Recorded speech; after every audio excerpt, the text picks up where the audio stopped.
I've got two children. My breastfeeding with both has been very different. My first was born in 2019. I was in hospital for 4 to 5 days after having him.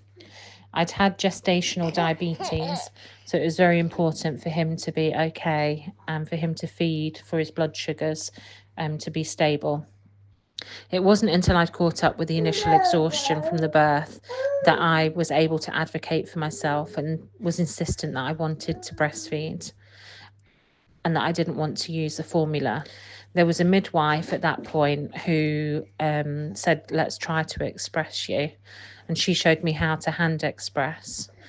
She brought me one of the hospital pumps so that I was able to pump the milk and give him that instead of the formula. And she also helped me with the baby's latch. At the time, I had an SSBC family mentor, and I did get a breastfeeding specialist who came to see me, and she was a great help.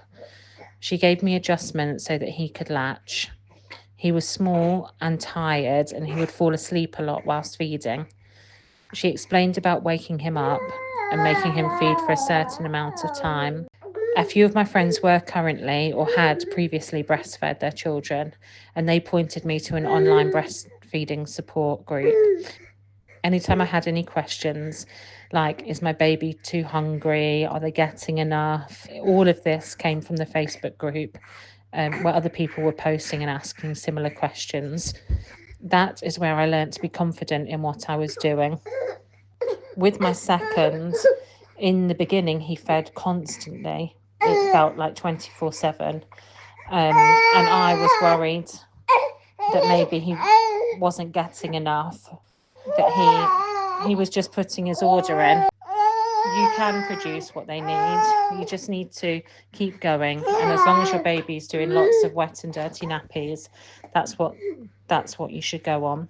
And anytime you're in contact with professionals, just make sure that you ask them to watch you breastfeeding and observe your latch. My motto when I was breastfeeding my first was, don't give up on a bad day. It was fine if I didn't want to breastfeed anymore, but I had to make that decision on a good day and not a bad day. So I actually fed my son for 14 months. I think is a great achievement, and I hope to be able to do the same for my second.